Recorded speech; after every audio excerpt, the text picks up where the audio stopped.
Quem tem razão? Bom, para a gente debater esse assunto, vamos então saber a opinião dos nossos convidados. Temos 2 convidados aqui presentes no nosso estúdio, também 2 convidados que participam por videoconferência. Vamos lá, porque o tema é extremamente importante e, claro, chama a atenção. Doutora, seja bem-vinda. Doutor, sejam bem-vindos. Doutores, muitíssimo obrigado pela participação também por videoconferência. Eu vou começar com a senhora, doutora, por gentileza. A gente tem um crime aí, eu me lembro uma vez discutindo com um policial militar, um comandante, na época São Paulo estava tendo uma série de homicídios todos no final de semana, era chacina todo final de semana, e ele me disse assim, parte disso eu consigo evitar, parte disso eu não consigo evitar. E ele se referia ao caso da invasão de uma festa privada em que um sujeito foi lá e matou 2 pessoas. Ele falou assim, eu não tenho como colocar uma polícia numa festa particular. Este caso do lutador chama atenção porque, claro, é sempre uma morte, é uma mãe que está chorando a morte de um filho. Como se trabalha? Porque isso é crime de intolerância, como é que a polícia pode atuar numa situação como essa, doutora? É uma situação... Boa tarde a todos que nos assistem. Realmente é uma situação que nos revolta. E a gente percebe que hoje o Brasil, por leis fracas e por uma ausência de políticas públicas para que as leis possam realmente valer, a população está com um sentimento de revolta. A revolta sobre uma impunidade. A situação que a gente percebe em todos os crimes é a impunidade. Porque a partir do momento em que as instituições de Estado elas estão desacreditadas na aplicação da lei, como para que ela possa valer, a gente percebe o quanto o sentimento de revolta, inclusive de vingança, permanece ali na população. No Estado democrático de direito, um Estado que valoriza a família, valoriza os valores, ele deveria, sim, estruturar as instituições de Estado para que para que as instituições, a cada uma na sua área, pudesse atuar de forma adequada. Acredito que esse crime, no caso em espécie, foi um crime realmente banal, é um crime que ultrapassa a esfera da segurança pública a partir do momento em que, por brigas ou desavenças, um psicopata deu um tiro de forma covarde em uma outra pessoa. Então, realmente, ela ultrapassa a esfera da previsibilidade, da contenção e da prevenção de crimes, no caso que foi uma situação realmente completamente inesperada e piora quando a gente percebe que é aquele que devia atuar para preservar a dignidade e a segurança da população. A doutora faz essa menção porque se trata justamente de um policial em horário de folga. Ele não estava a serviço nesta festa, nesse evento onde ele acabou atirando no lutador. Foi um tiro certeiro na cabeça que resultou na morte cerebral decretada logo depois e, infelizmente, com a morte completa dele. Vamos lá, a gente tem informações, vamos participar, na verdade, colocar nossos convidados que estão por videoconferência. Doutor Vitor Poeta, seja bem-vindo. Boa tarde ao senhor. Boa tarde a todos que nos escutam, boa tarde aos amigos que também debatem conosco. Como é que eu posso colocar no arcabouço legal alguma coisa que, digamos, limite uma ação de alguém que, por acaso, sentiu raiva de outro e achou que a melhor solução seria simplesmente assassinar aquela pessoa? Por óbvio, essa é uma ação que jamais deveria ser nem debatida.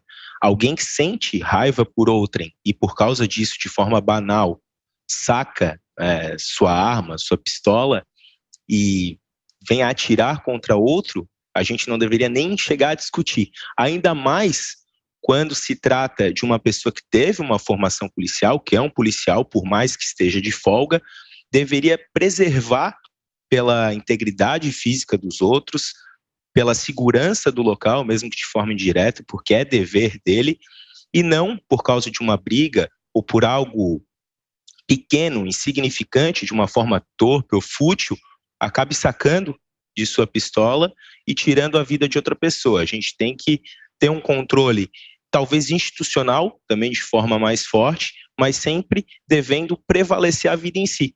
Porque a gente está aqui discutindo justamente porque uma vida foi perdida de forma banal. Então, talvez a vida acima e o restante abaixo. Doutora Adib Abduni, eu vou com o senhor agora. É problema de legislação? É um comportamento com problema, a gente vai falar com o psiquiatra daqui a pouquinho, mas como é que eu consigo atuar numa situação dessa? Porque o choque da sociedade está sendo percebido agora. Cada vez que nós temos uma notícia de alguém que simplesmente, por uma questão de intolerância, usa do pior meio para resolver uma desavença, obviamente que chama atenção. Mas como é que eu intervenho numa situação dessa como sociedade?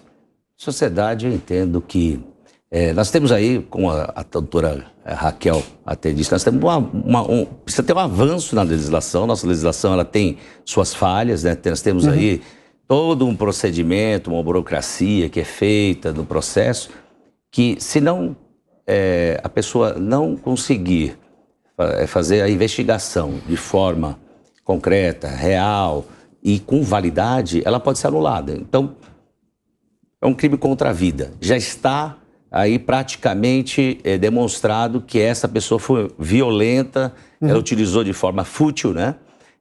Utilizou um armamento, é um policial, ele deveria ter a responsabilidade de preservar a vida, é esse que ele tem o fundamento, principalmente que é uma pessoa treinada para andar armado. Então, se ele tem treinamento, ele tem todo esse arcabouço de necessário para que cuide da população, ele jamais pode se utilizar do armamento. E a nossa legislação, ela tem ali suas qualificadoras. Por exemplo, do Brasil, ali, matar alguém, tá? Pena, tanto a tanto. Começa por ali, que é de 6 a 12 anos. E depois passa para as qualificadoras, que pode chegar até 30 anos de prisão. Né? De 12 a 30. Então, nós temos aí várias formas de coibir através da lei, que a pessoa tem que temer, porque às vezes ele é um policial, ele se acha que tem uma autoridade maior, que ele está impune. O senhor acha que falta temor pela lei, pela punição? Ou seja, alguém acha que, bom, em algum momento eu consigo reverter, por mais que seja uma pena de prisão, dado o crime que ela cometeu? Eu acho que falta mais treinamento do policial, né? O policial precisa de mais treinamento, ele precisa ter um acompanhamento psicológico. A instituição própria, ela tem que preparar os seus homens para andar armado. Até porque a população, não adianta fazer um controle de armas se não tem a pessoa preparada para utilizar a arma. Ele está lá na academia, ele fez academia, fez todo o curso. Ele precisa de reciclagem. Eu acredito que seja uma falha institucional também. O caso é tão complexo, porque se a gente olhar para a realidade, policiais são obviamente autorizados a andar armados. E a gente tem uma série de casos e exemplos também em que estes policiais conseguem evitar crimes mesmo durante o seu momento de folga. Ou seja, estar armado por um policial não é exatamente o problema. O que a gente está entendendo é a conduta deste policial, por que ele usou a arma numa situação em que, obviamente, não deveria sacá-la. Doutor Eduardo Ferreira Santos, eu vou lhe fazer uma pergunta que eu acho que o senhor já deve ter respondido, ou pelo menos alguém deve ter mencionado isso. A pandemia piorou a psique das pessoas, ou seja, o autocontrole das pessoas? Há um momento de exacerbação de sentimentos que quando a pessoa tem uma arma e algum outro desequilíbrio, ela vai lá e mata a outra? Boa tarde, Piotr. Boa tarde a todos os colegas, todos que estão aqui presentes. Eu vejo isso, Piotr, de uma forma muito mais complexa, muito mais ampla. Eu acho que nós estamos vivendo, no mundo como um todo, um momento de intolerância, de agressividade, de violência. Você vê a todo momento, o noticiário está repleto de situações de violência. E aí, o que acontece? As pessoas banalizaram o mal e banalizaram a própria vida. Ou seja, parece que hoje em dia a vida não vale nada. Você assiste um filme onde o filme acaba por falta de elenco, né? Porque todo mundo morre no filme, e você encara isso com uma naturalidade. Então, eu acredito que é um momento que nós estamos vivendo, que certamente a pandemia contribuiu, certamente as guerras que existem no mundo, porque é um enfoque muito grande na guerra da Rússia com a Ucrânia, mas a guerra na África, a guerra na Síria, a guerra pelo mundo inteiro, a guerra em Israel nesse momento. Então, eu estou vendo o mundo, as pessoas intolerantes, insatisfeitas e que acabam extravasando a sua raiva, a sua insatisfação através da violência. E é claro que uma pessoa que tenha uma arma, a doutora Raquel falou em psicopata, eu não posso dizer isso, porque psicopata é um diagnóstico médico, né? Mas assim, uma pessoa que tem uma arma, que se viu ofendida, certamente, a forma que ela encontrou foi a famosa, o Código de Hammurabi, né? A lei de Talião, olho por olho, dente por dente. Já que ele me agrediu, me feriu, eu vou feri-lo da forma que eu senti essa ofensa. Só que aí ela é uma forma muito maior, muito extravagante, através de um tiro. né? E o fato dele estar armado, ele é um policial, ele tem todo o direito, não é uma questão de estar de maior arma. Certamente algumas pessoas treinadas e no seu perfeito equilíbrio não tomariam uma atitude como essa.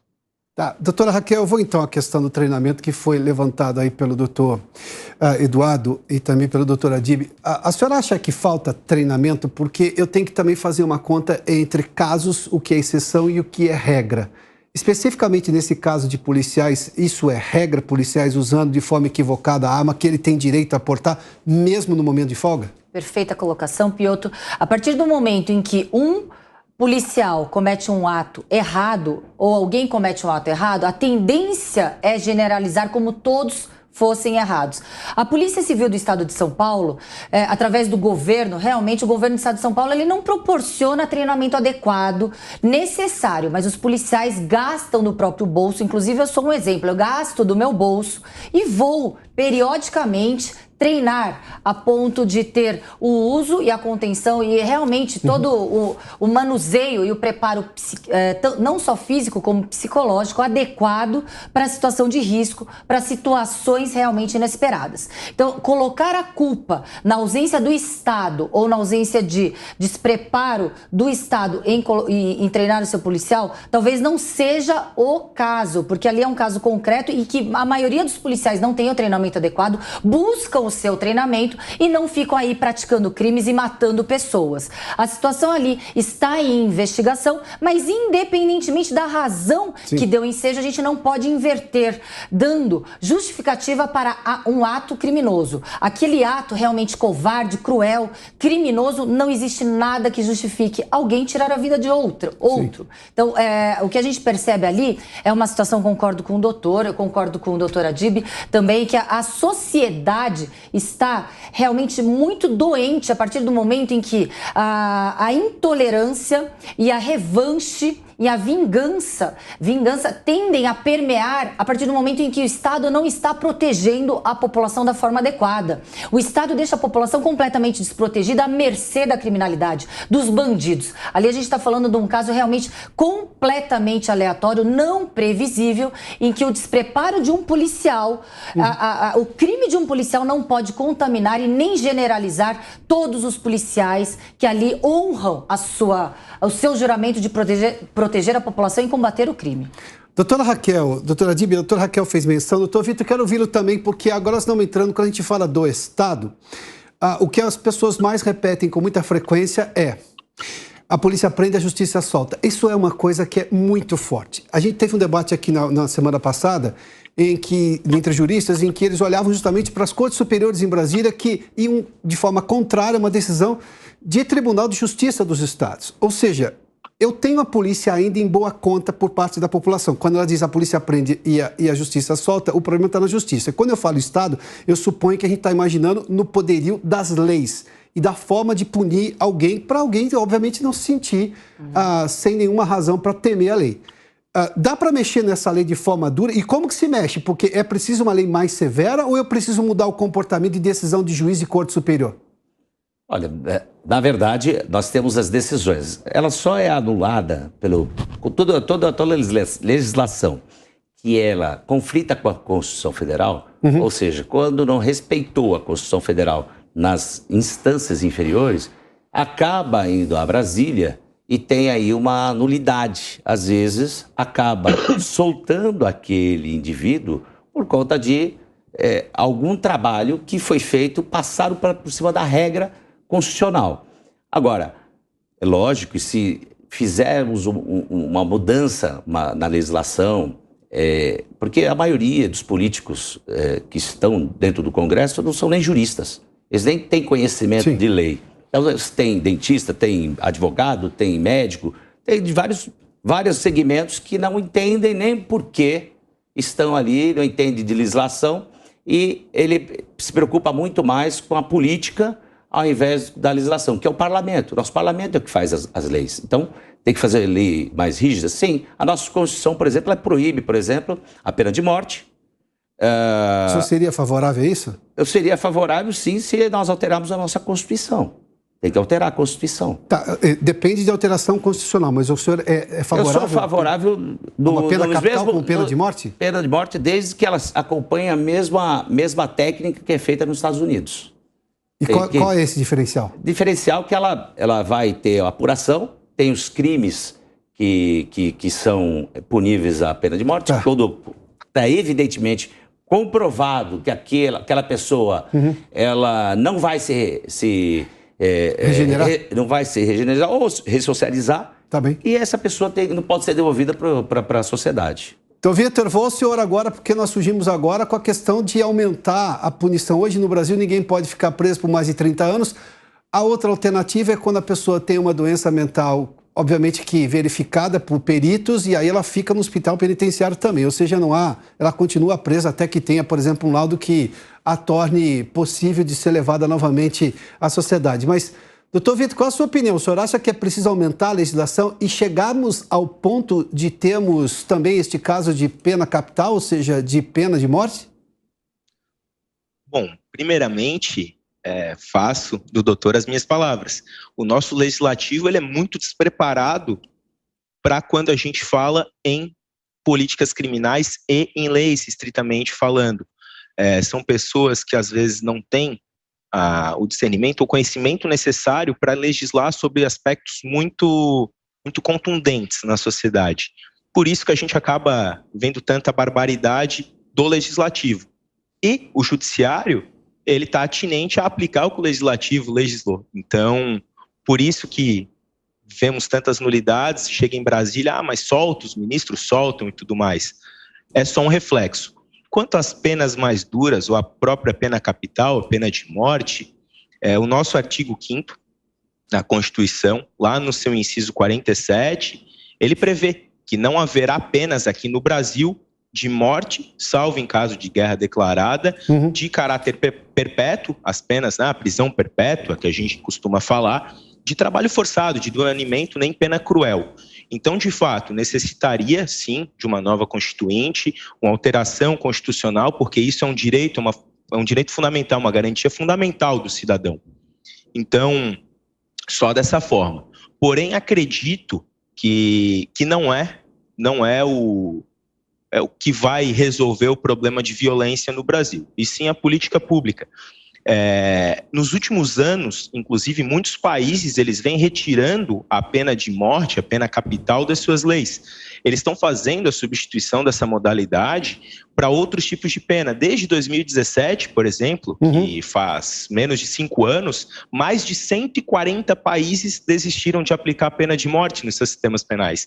Porque isso vai de encontro ao direito básico à vida, vai de encontro à eficácia na redução da criminalidade. As experiências nesses países com pena de morte demonstram que os crimes e a violência eles não diminuem com a existência do tipo de punição de morte capital. Portanto, o medo de ser condenado à morte ele não é um fator determinante na redução da criminalidade.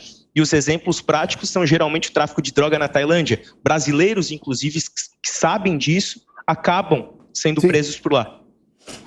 Doutor Eduardo, vamos entrar na questão, obviamente, de tentar entender, porque é natural, em algum momento, embora este caso do lutador seja um crime de intolerância, e do ponto de vista de epidemia de segurança pública, a gente viu uma redução no número de homicídios. O senhor acha que esse tipo de sentimento, eu não sei se eu posso chamar isso do ponto de vista psicológico, de um revanchismo maior, de uma pena ainda mais dura, como, por exemplo, uma pena de morte ser aventada por alguém, o senhor acha que isso é também parte do problema ou pode ser uma solução levando-se em conta a estrutura da sociedade que temos hoje no país? Eu acho que essa tua frase é correta, levando em conta a estrutura da sociedade que nós temos não só no nosso país, mas no mundo como um todo. A questão da pena de morte, por exemplo, como foi salientada, não diminui a criminalidade. Os Estados Unidos, que tem diversos estados ainda com pena de morte, tem um grande número de assassinatos e, eventualmente, alguém é condenado. Eu acho que é uma questão estrutural, Piotr. Eu acho que é uma questão bem ampla do momento assim de raiva. As pessoas estão com muita raiva, seja por conta da pandemia, seja por conta de problemas psicossociais, mas o que eu vejo hoje em dia, desde de uma situação assim de mau atendimento no balcão de uma loja até o assassinato numa festa, ele virou muito banal. As pessoas perderam a sua capacidade de humano. Então, há uma banalização da vida, há uma banalização do ser humano. O ser humano não consegue mais, na minha opinião, se comportar como um ser humano.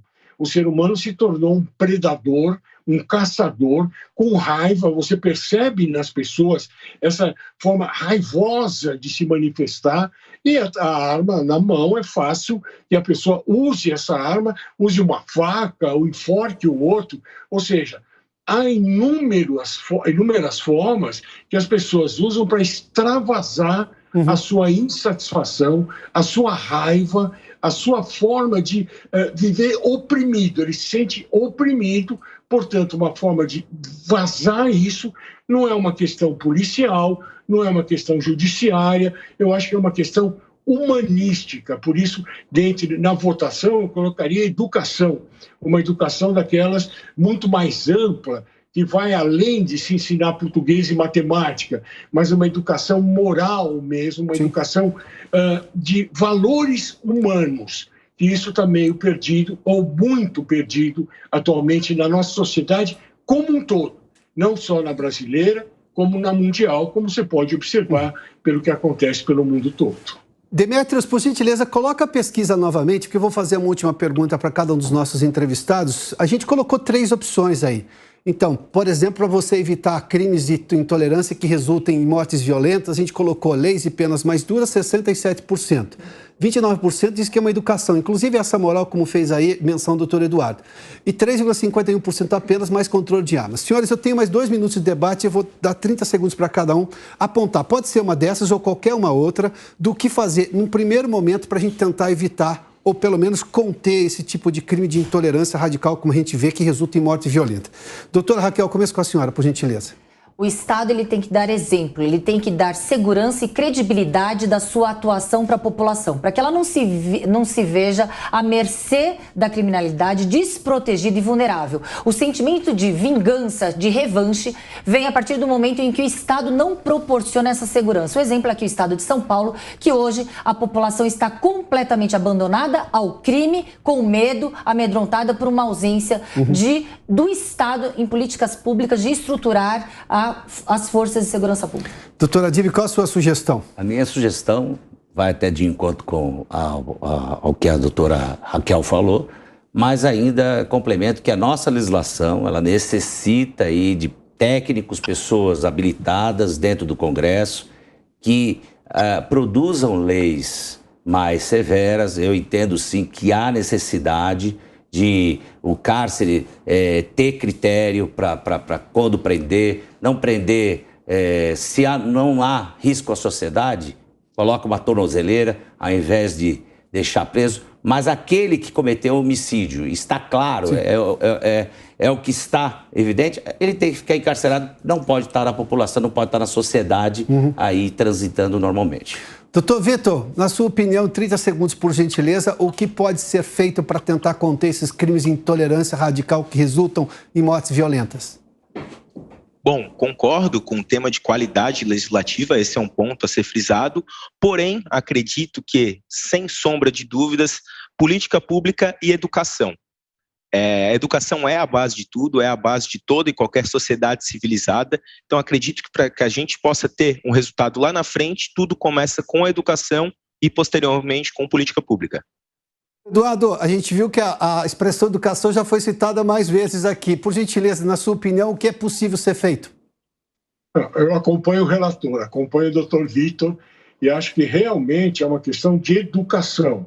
Não uma educação formal, uma educação pedagógica simplesmente, mas uma educação muito mais ampla, onde se volte a ter respeito pela vida humana, onde se reconheça, porque as pessoas não têm medo da legislação, as pessoas não têm medo de ser presas ou de ir para uma pena de morte. As pessoas simplesmente agem com naturalidade no seu espírito de vingança, de revenge. Quer dizer, eu vou matar o outro que me ofendeu. Então, da onde veio esse instinto?